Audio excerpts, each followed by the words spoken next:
All right, according to the plea bargaining agreement, punishment is to be assessed at 7 years in the prison. There's a $500 fine. The state is opposing your application for deferred adjudication. They're recommending community supervision, and there are items to be taken in consideration.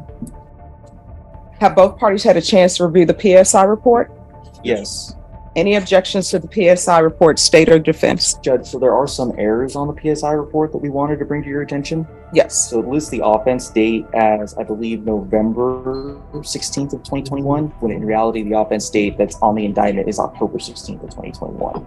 All right. And it lists that in the criminal history. There's an assault that was in the criminal history that it makes it seem as if they're two separate offense dates.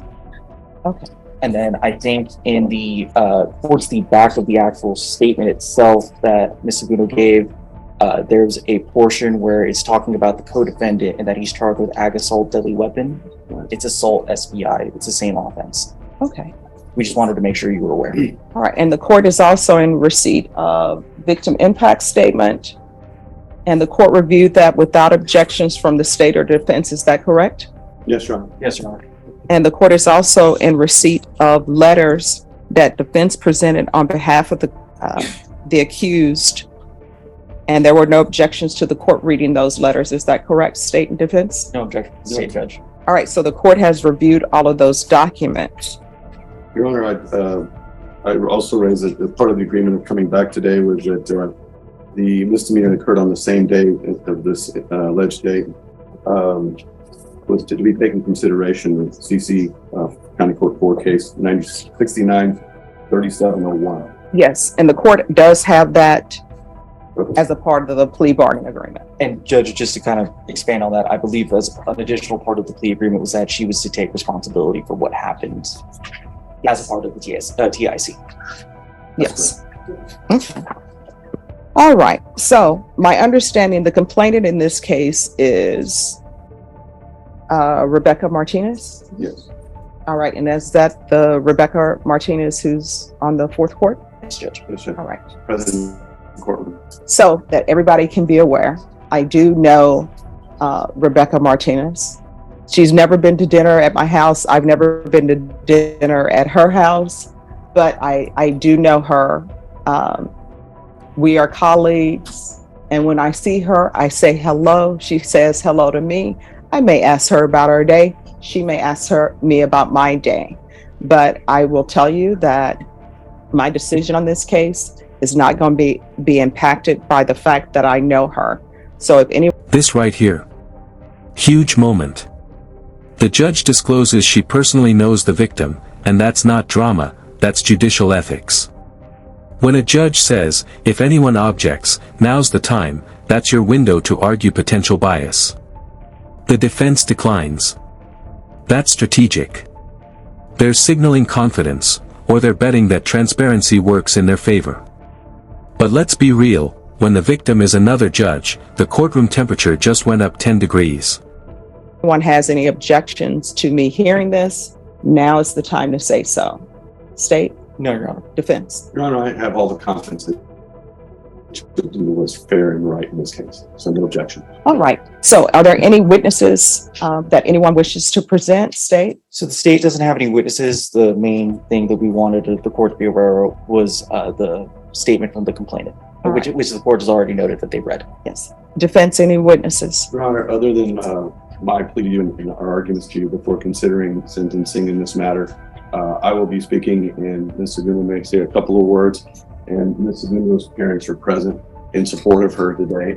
They can stand with Mr. Standing here in support of her today. All right. Thank you. But they will not be speaking. All right. So before I begin with your presentation, with regards to the case to be taken in consideration, if you could raise your right hand for me, please. Do you solemnly swear affirm the testimony you give will be the truth and nothing but the truth, so help you God? Yes. All right. You can lower your hand, state your name for the record. Gracie Sigona. All right. And with regards to County Court Cause number 6933701, the state is taking that case into consideration, but to that case, how do you plea? No contest, sorry. I'm just nervous. That's okay. So in order for me to take that into consideration, she will have to accept full responsibility for it. So a no contest plea I can't accept that because I don't have any police reports in regards to that. So she will have to enter a plea of guilty to it and accept responsibility for it. And then the state will tender dismissal to the court and the court will sign that. I don't know if you want to discuss that with her. We'll go ahead and proceed with a guilty plea, Your Honor. All right. So the county court cause number 693701, how do you plead to that? Okay. All right. And state, do you have the dismissal Yes, for the Judge. court in that cause number? So the court then will hear argument. State, you're opposed to deferred adjudication?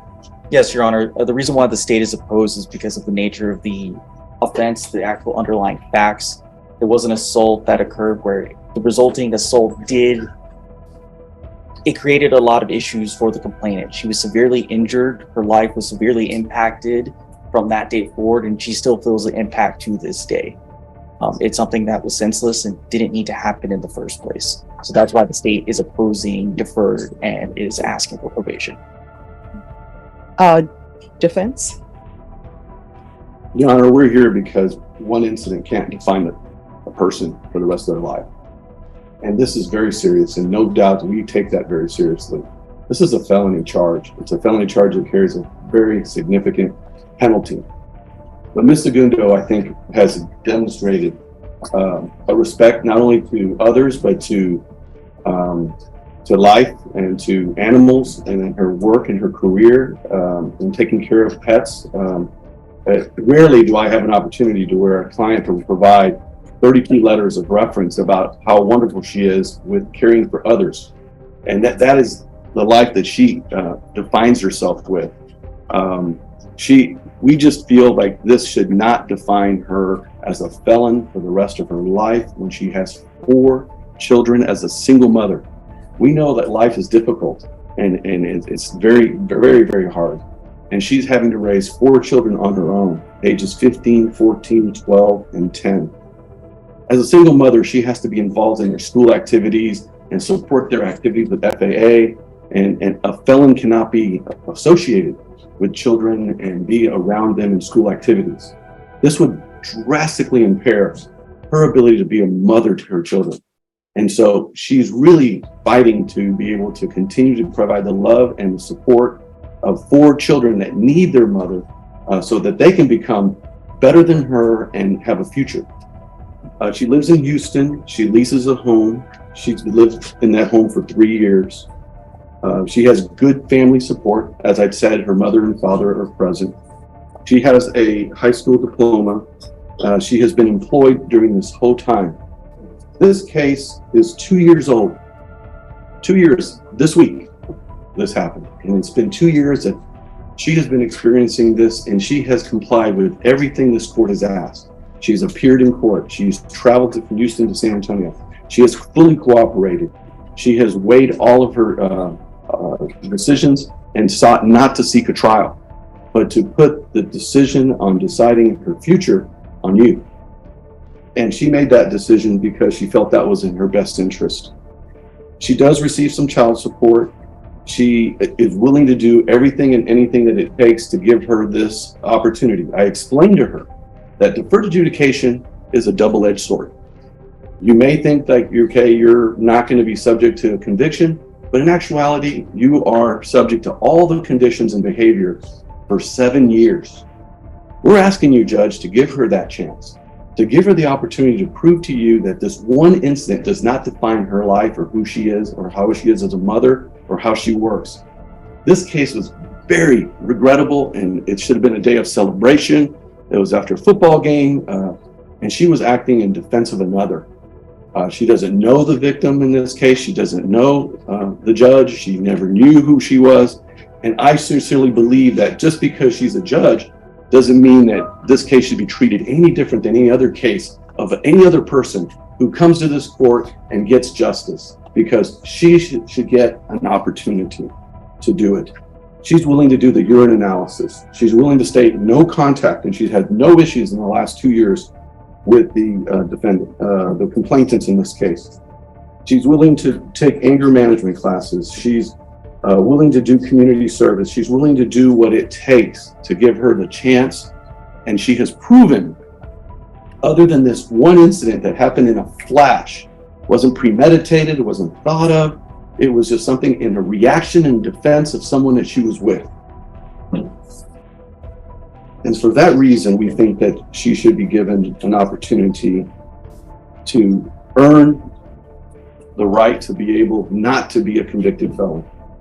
The amount of restitution in this case, I think we've agreed to, that was presented before the court was $2,416.29. We have fully agreed to repay that. We will work hard every day to pay that back. But in this working community and in Houston and San Antonio, mothers every day have challenges.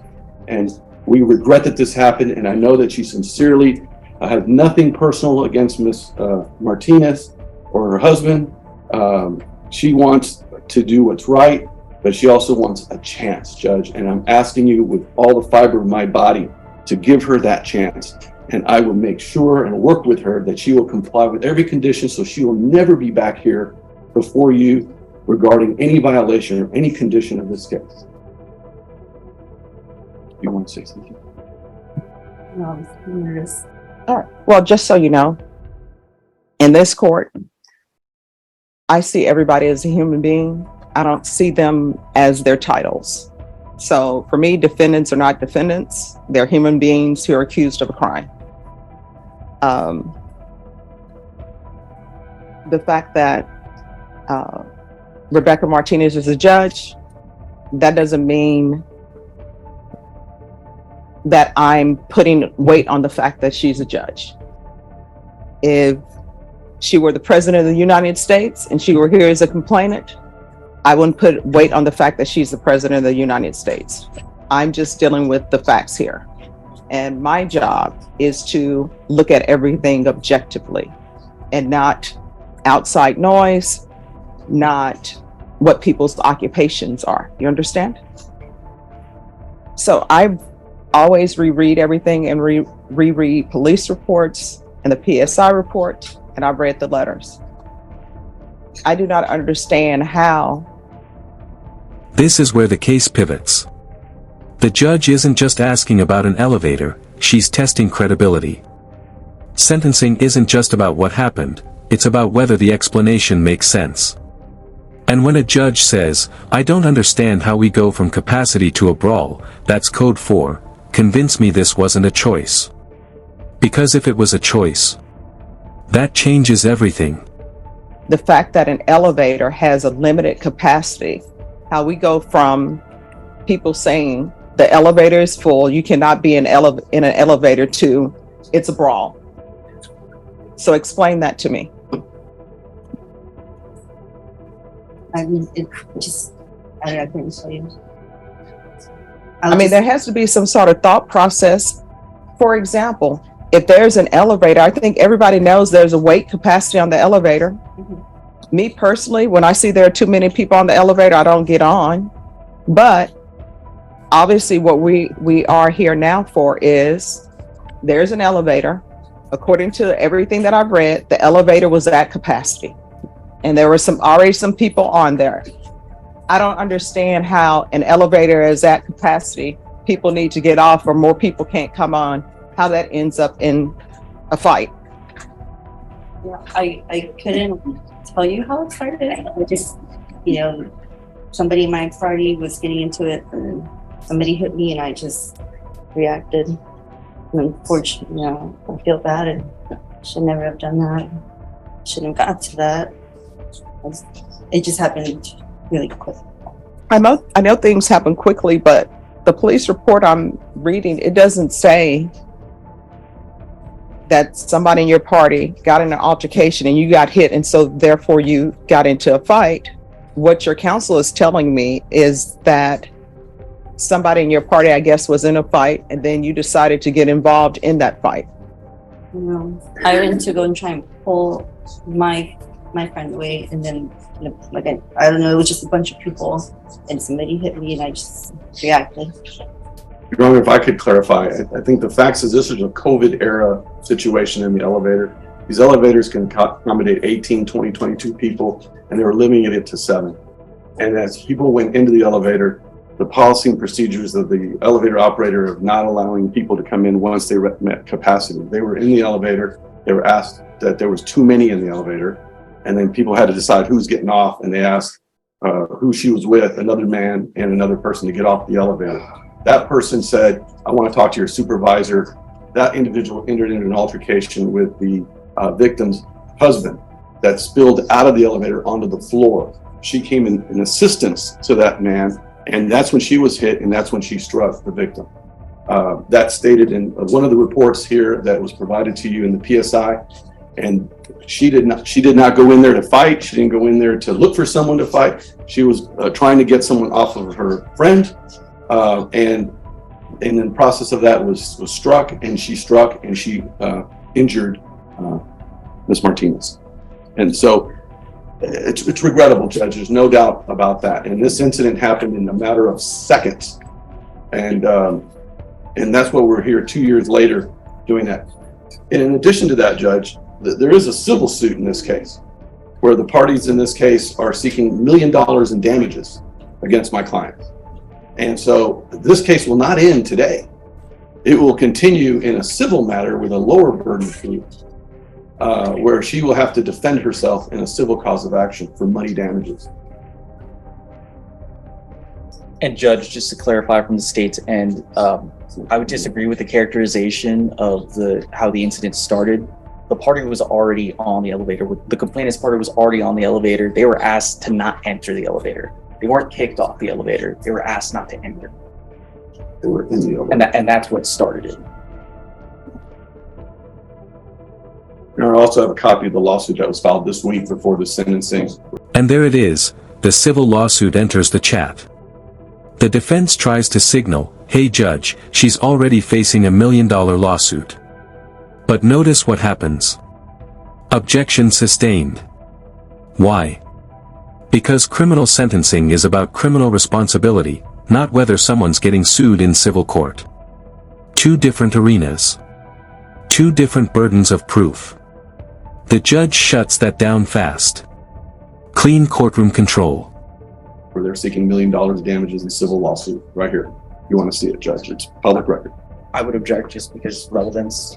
It's a lawsuit and filed in the city court. That's a copy from the courthouse. All right.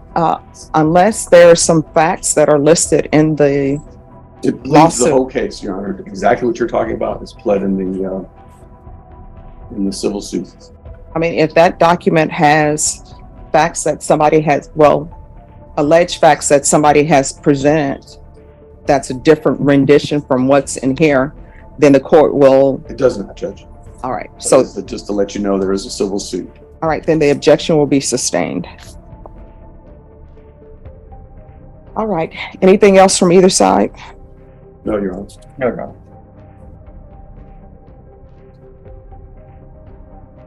All right. I've read your letters that were presented, and it appears that, other than this one incident, you're a great person.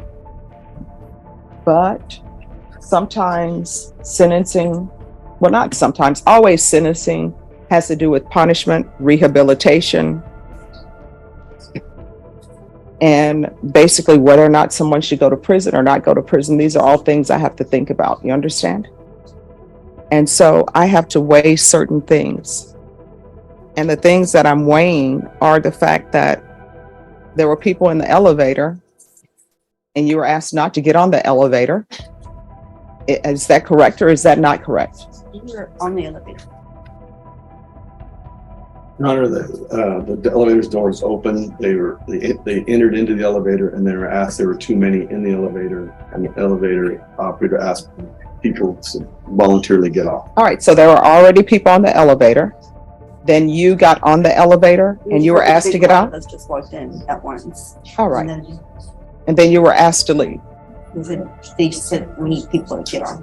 All right, so why didn't you just get off the elevator? That's what I don't understand. You didn't decide that. Yeah. She didn't decide that. It was a person that she was with, Your Honor, who is a defendant in the case that's in another court. So my question is though, if there are too many people on the elevator, and let's say you get on the elevator, it's a group of you, the elevator is already filled. I'm assuming, and correct me if I'm wrong, people were on the elevator. They had not met maybe their 7-person capacity. And then you and your group come on, and because of the number in your group, they've exceeded their 7-person capacity. And then they're saying, you all need to get off the elevator and wait. Why not just get off the elevator? That's what I don't understand. Even if you're with somebody in your party who says, I'm not getting off the elevator, why didn't you just get off and I'll wait for the next elevator. I'll take the stairs. I don't understand. We had already gotten off 2-4, so we said, like, we've been waiting, but we didn't want to be the ones to get out. And was alcohol involved, or people just don't want to take the It was after a stairs? football game, Judge. Estate, does anybody want to? I know the complainants are here. Do they want to No, say anything to the court? no, no. Okay. Oh, Your Honor, may I have one moment? Yes. Your Honor, I'm going to call case Martinez. Okay. Your Honor, but he's not a victim in this case.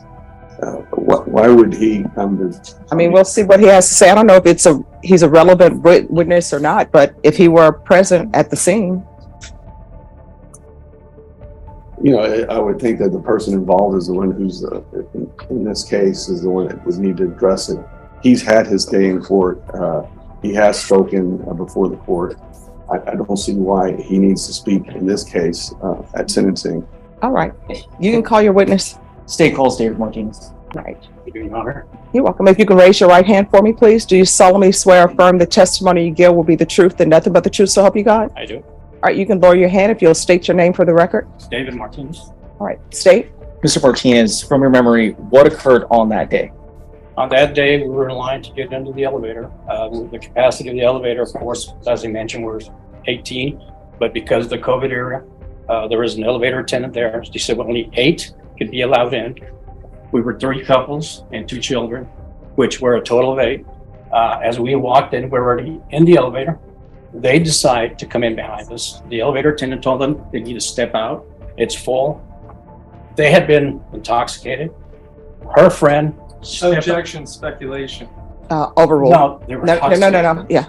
Here's the thing. You cannot address the attorneys. Once an objection is, no problem. Once the objection is raised, just stop speaking. I'll make a ruling on the objection. And then I'll let you know if you can continue or not, if you have a question about that. That objection will be overruled.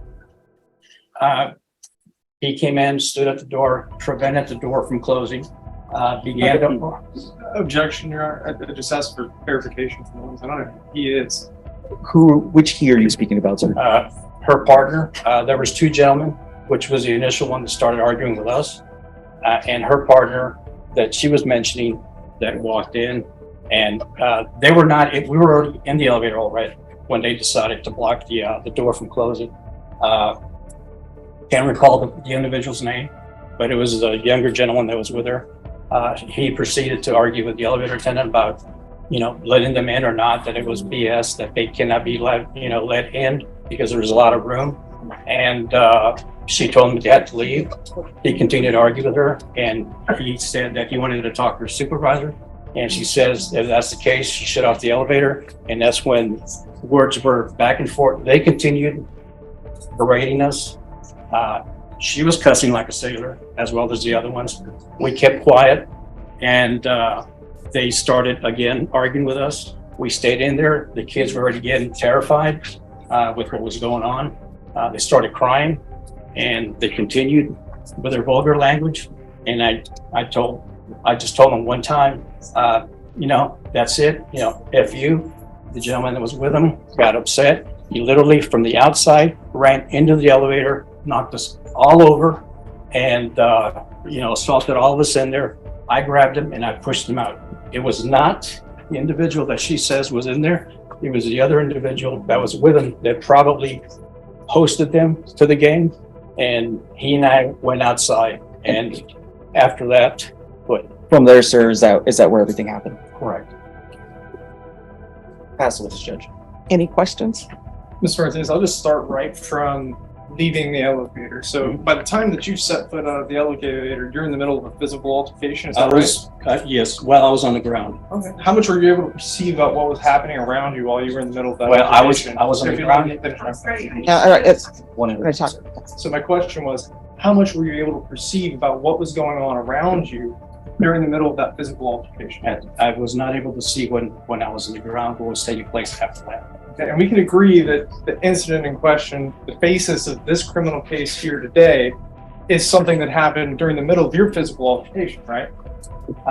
While I was on the ground, yes, and then afterward, I did get up and partially saw my wife on the ground with a bloody nose. She was in a daze, and I asked her what happened, and I told her that she got hit. She said, "Yeah, I got hit multiple times." And I said, "Well, why didn't you defend yourself?" She says, "I couldn't because I was being held down." Can you say for certainty whether or not Mrs. Sigona was acting in defense of another whenever she got involved in this incident? I'm going to object to relevance.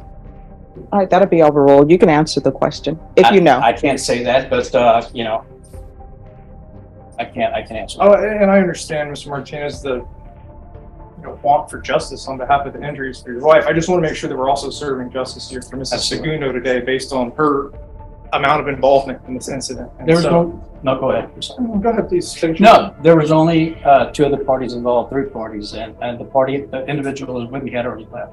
But it was only her left with her friend. And there was nobody else around. There was people watching, nobody was getting involved, but they were the only ones actively, physically getting involved. But, and I know we started this conversation based off what's happening when you're leaving the elevator. Prior to the altercation and leaving the elevator, would you say that in any way Mrs. Sigona was the instigator who was trying to start this situation? Did you catch that sports analogy? Offsetting penalties. That's a clever rhetorical move. The defense is reframing this as mutual chaos, not one-sided aggression. But here's the problem: criminal court isn't football. There's no automatic reset because tempers flared on both sides. The judge isn't deciding who started it. She's deciding who caused lasting harm. I have no further questions. All right, any other questions? Nothing from the state judge. All right, thank you. This is, sir. All right, any other witnesses? No, Your Honor. All right, the court will hear final argument, if there is any. Your Honor, I think it's clear that Ms. Sigona did not start this incident, that her actions occurred outside the elevator as a result of defending another person. She doesn't deny that she struck Ms. Martinez, but this was a situation where she was struck as well. And we believe that this one incident that wasn't premeditated, it wasn't started or caused by her. You know, it reminds me of a penalty, and another individual comes in their aid, and then another flag comes up for a penalty, and they both get penalties. And most cases in sports, that's offsetting. And I think in this case, at looking at the situation, looking at history since that day, that I think it would be fair to give this single mother a chance to continue her life and being a mother and working at her employment. So not to have this crash down on her with her children, with her workplace. We can't promise that she will keep her job upon this conviction. We cannot promise that she can be able to parent her children and be the primary caretaker of her children as a result of this conviction. But we can promise that if she is given a chance, she will do everything in her power to remain on probation for 7 years, to do what's right, so not to be considered a felon in a situation that she wished never had happened. There's no ill will here. There is no desire on her part to do anything but to move on with her life and pay what's owed, the $2,500, and do what it takes to win your trust. So we're asking, Judge, that deferred adjudication be given to this woman so that she can continue to do her life and do good for her children and her work and her community. State, any final arguments? Your Honor, the concern from the state here is, again, the facts of the case. It's that, yes, she wasn't the instigator, but she chose to take it to this level. It was her choice to take this out on the complainant. It was her choice to get involved against the complainant and to not show restraint. It's the issue that this all started over something very trivial, that if just a little bit of patience, this would have all passed over. That moment that she decided to act how she did has affected the complainant from that day until today. And it's going to affect her past this. That's why the state is asking for probation on this case and for you to not grant her deferred adjudication. All right. So what is the amount of restitution and who is the restitution to? It's to Rebecca Martinez and $2,416.29. Wait, $2,400? $16.29. And also in the plea bargain agreement, it says restitution to, Jeanette Rojas. yes. Your Honor, so we haven't gotten any medical or clearing from there. We would ask restitution to be determined on that amount. All right. So with regards to the restitution to Jeanette Rojas, if there's a restitution amount that's submitted to the court and you all have objections to it, we can have a restitution hearing. Thank you. And I'll just write in that there's to be a restitution hearing as it relates to Jeanette Rojas. And I'm assuming she's going to want to transfer to Houston? Yes, Your Honor. And what? It's in Harris County. All right. Ms. Sigona, I've listened to all arguments. I want you to know I paid very close attention to the arguments that were presented, to the witnesses, and to all of the documents that the court reviewed. I realize that sometimes when things happen, it's just a Snapchat or somebody's life, right? It doesn't mean that the person is a horrible person. And I'm sure if people could go back and change things, sometimes people are serious when they say, if I could go back and change things, I would. Maybe I never would have went to the game. I would have just let the elevator went. I would have taken the stairs. I understand that. But we can't turn back the hands of time, right? And the problem in this case, and one of the things that I'm looking at, is the fact that the complainant has serious injuries. And it has nothing, my consideration on whether they're a judge or not, that's not playing any factor in my decision. If she did not have that occupation, let's just say she worked at the HEB, for example, then based upon her injuries, she wouldn't be able to work at the HEB. She wouldn't be able to stock. She wouldn't be able to stand and be a cashier. I don't know what they would have her doing at the HEB. You understand?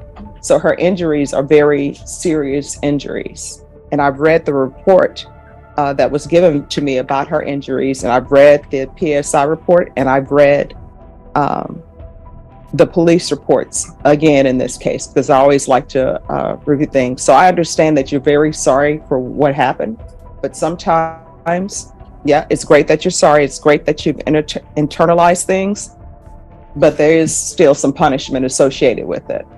And I understand that sometimes when people have felony convictions, they say, well, now I can't do this, I can't do that, I can't do this. But then when you look at the complainant has some lifelong issues. And that's the report that I was given and that your attorney has read. The injuries that she suffered are not going away. And from the report I read, it sounds like they're... This is the emotional anchor of the sentencing. The judge personalizes injury, even referencing her own broken fingers. That's powerful.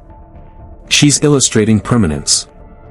Because here's the uncomfortable truth: remorse matters, but consequences matter more. And when injuries don't go away, judges tend to lean toward accountability over sympathy. They're never going away. She's always going to have those injuries. And I think you know that when people have broken bones, there's a change in the weather, their bones ache. I have it with my fingers because at one point in time, all my fingers were broken on my left hand. So I know when the weather is changing, it gets a little bit painful, not unbearably painful, but it does. So those are a whole host of things that happens when somebody suffers the injuries that she suffered. I understand, as I said, that you're sympathetic, and I believe that you're sympathetic, and if you could do things over, you would. But I am where I am right now, okay? All right, this is what the court is going to do. Court will find you guilty, sentence you to 7 years in the prison, suspended and probated for 5 years. There's a $500 fine that will be probated. There's a transfer to Houston, Texas, Harris County. Taking consideration County Court Cause number 693701. There's to be restitution of $2,416.29 to Rebecca Martinez. There's to be no contact with Rebecca Martinez or Jeanette Riojas. Proof of employment within 45 days. There's to be no employment as a home health care provider with minors. 100 hours of community service restitution. That'll be waived once you complete parenting classes. There's to be regular reporting by Zoom or in person, regular UAs, and restitution hearing as it relates to Jeanette Riojas. I don't see this as an anger management situation. I see this as an aberration. I think she doesn't need anger management classes. So is there anyone going to object to me not giving her anger management classes? The state won't object, Judge. All right. Probation, is there anything else she needs? No, Your Honor. Is there anything else you need from the court to be successful? All right. I'm going to show you what's entitled Trial Court Certification of Defendant's Rights to Appeal. Did you review that with your attorney? Did you understand it? And did you sign it? Yeah. All right. Because this is a plea bargaining agreement, because I followed your plea bargaining agreement, and because you waive your right to appeal, you do not have the court's permission to appeal. Because this is a felony conviction, you're not allowed to own or possess any weapons or ammunition. If you have a question of what a weapon or ammunition is, you'll need to speak to an attorney. Do you understand? Sure. All right, we can go off the record.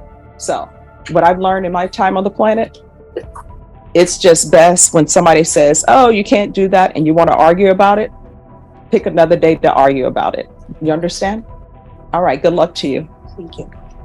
Are you the same Jamie Lozano who was placed on community supervision in 2022 CR 9151W for the offense of burglary of a building with intent to commit theft on September 23rd, 2022 for a term of 2 years? Is that you? Yes, ma'am. State?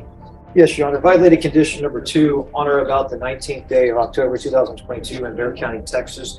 Defendant Jamie Lozano did then and there illegally use a controlled substance, namely methamphetamine, in violation of condition number 2. All right, and I'm so sorry. Could you repeat that so that probation can hear? Oh, sure. Violated condition number 2. Everyone, please whisper. Thank you. Violated condition number 2, on or about the 19th day of October 2022 in Bexar County, Texas. The defendant Jamie Lozano did then and there illegally use a controlled substance, namely methamphetamine, in violation of condition number 2. How do you plead to that? True or not true? True. Your Honor, will waive the remaining violated conditions. Any objections to the waivers? No, Your Honor. All right, did you understand by pleading true to violation of condition number 2, court could find it true, grant the motion, and sentence you up to 2 years in the state jail facility and up to a $500 fine? Knowing that, do you still wish to plead true to violation of condition number 2? Court will find violation of condition number 2 true. Is there an agreement? No, there's not, Your Honor. All right, state, what are you requesting? The state is in agreement with probation recommendation, alternate amending, continuing the individual on probation, and as having her attend SATF with aftercare. In lieu of that, if the court does not agree with that, revocation at that point. All right, defense, what are you requesting? Judge, I spoke with Ms. Lozano about the state's recommendation. Her request is that she be allowed to continue on probation and through outpatient treatment. She says she's clean now, and she is trying to be able to take care of her 15-year-old child, and I'll let her speak on her behalf if it's okay with you, Judge. All right, you want to raise your right hand? Do you solemnly swear affirm the testimony you give will be the truth and nothing but the truth, so help you God? Yes, ma'am. All right, you can lower your hand, state your name for the record. Jamie Lozano. All right, so your counsel is telling me that you want to be in outpatient treatment because you want to take care of your child? Yeah, I'll do outpatient. I've been sober. Well, no. I want you to listen to my question. Your attorney says that you want to be out so you can take care of your child. Yes. Here's my problem with that statement. Everyone here knows, including your attorney knows, I always ask people if they have children. Yes. And obviously you told me you did not. You know how I know you told me you didn't have any children? Because I didn't request parenting classes. And it's not listed on this sheet The last anywhere time. where I requested parenting. He did Now, if it. another judge would have sentenced you, then I could understand. So when your attorney says you're sober, what's your drug of choice? I used meth with my ex. Meth and what else? That was it. So when's the last time you used before being taken into custody? Whenever I was with him back in December 24th, whenever I left him. And he hit me. He hit me on December 24th and he had me locked in a hotel room. When he got out of prison. All right, so he was in prison. Yes, he was. So why did you get back with him? He didn't. He came and got me whenever he got out because I had changed my number and left him. All right. So I will tell you right now, some of what you're telling me, I do not believe. This is what I know. I know that people, when they are in the throes of their addiction, they tell great stories, and those stories are so believable. Like I know people who are using drugs, they could tell a story that the moon is made of blue cheese, and they would have you believe in it. They will say, well, I just ate some yesterday because it fell down. And you're like, oh my gosh, is the moon really made of blue cheese? Here are your choices. Now the energy completely changes. Different defendant. Different stakes. And listen to the judge's tone. This isn't anger, it's pattern recognition. She's heard these addiction stories before. When she says, people in addiction tell great stories, that's courtroom experience talking. But instead of immediate punishment, she offers a fork in the road, treatment or prison. That's classic problem-solving court philosophy. You can either do inpatient treatment or you can go to SATF. You can go to SATF or either you can do 2 years in the state jail facility because you have a drug problem and you would not be a good parent to a child at this point in your life because you're not clean and sober. I've been sober. I was sober before that too. Yeah. I'm giving you choices. Here's your first choice. You can go into inpatient treatment, get help for your drug problem, or you can go to prison for 2 years. And that's the state jail facility. Either way, whether you go to SATF to try to better yourself and become a clean and sober and a good parent, or either you go to the state jail facility for 2 years, time is going to pass. And this person that you're with, are they the father of the 15-year-old? No, he's back in prison already. He got... No, you're not listening to my question. Is he the father of the 15-year-old? No, he's not. Did you meet him before or after you had the 15-year-old? I met him afterwards. All right. So I don't know why you would bring this type of person into your child's life. This 15-year-old, is it a girl or a boy? It's a boy. All right. I don't know why you would bring this person into a 15-year-old's life. When you have children, guess what? Children have to come first because they can't fend for themselves. I understand. So where's the 15-year-old now? I'm not sure if he's still in juvenile for fighting, for being young or not. So you're saying your 15-year-old beat you up? Yes. All right, there's a whole host of issues going on here. Mr. Maurer, you're aware that she's saying her 15-year-old beat her up? Judge, any conversation would be attorney-client privilege. Yeah. I cannot reveal any said conversation if in fact it took place. All right, thank you, Mr. Maurer. So here is my question for you. So is this juvenile, your child, in juvenile because they beat you up? Is that what you're saying? Yes. He has, his dad beat me up for 8 years. And He has what? His dad beat me up for 8 years and I got really bad PTSD. And then I left him for 9 years and he's had a hard life. That's my son because his dad's out in his life. He's angry. And I homeschooled him and he's attacked my parents twice and he was on probation and they think that he smoked How something. far did you go in school? To college. How much college? A year and a half. I don't understand people who think they can homeschool people. I had my boyfriend has 2 master's degrees in teaching. I'm sorry, what? My ex-boyfriend before that has 2 master's degrees in teaching, and my son was very traumatized from his dad watching me get beat up and hit me with the car and different things like that. That homeschooling became something whenever I had left that really 9 years of abuse, that we did homeschooling for a while. Then my son was going to public school, and he got his phone stolen, and that's what caused a lot of the anger issues that he's had for 2 years. And he has attacked my mom, my dad, and me, and now he's gonna he asked for help this last time when he beat me up that day.